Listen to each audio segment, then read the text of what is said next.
Hey everybody, it's Jenny from Norman S. Wright. So the last couple of videos have been about ventilation for indoor air quality, but we know there's a lot more to indoor air quality than just bringing in fresh air. So I want to talk about some components in the HVAC system that help improve indoor air quality, starting with UV lights. So let's get started.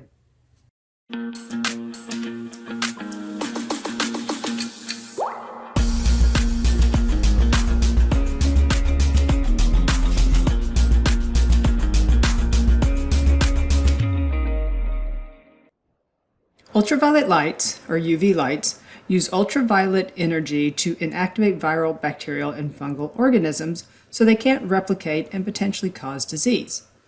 There are three categories of UV light wavelengths: UVA, UVB, and UVC. UVC is between 200 and 300 nanometers.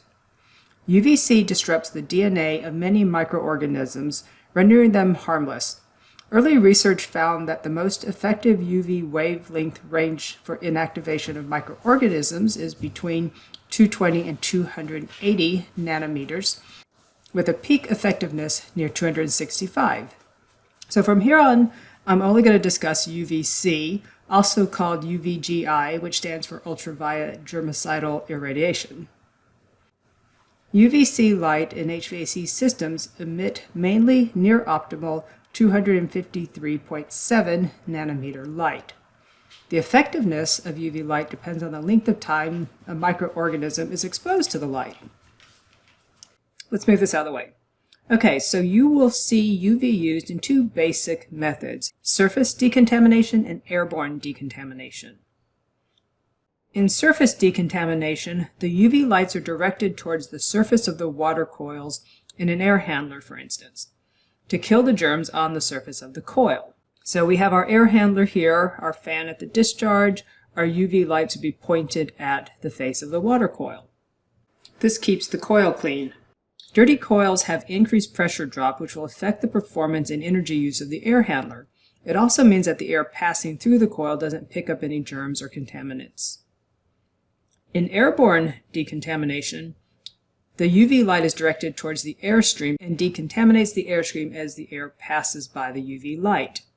So in this case, it would be between the fan and the water coil. The challenge here is that the minimum amount of time that is needed to kill germs in the airstream might mean you have to expose the germs for a longer time depending on the light, and therefore you might need a longer casing to make it fit into your air handler. Let's move this over now to make room. You also see airborne decontamination in ductwork. This is done by cutting holes in the ductwork and slipping UV lights into the airstream. Direct exposure to UV lights is hazardous to the skin and eyes. Eye damage can be permanent, so careful handling and installation is important. For that reason, UV lights are often shielded so there's no direct line of sight to the occupant, or they're wired so that the lights turn off if, say, access panels are opened.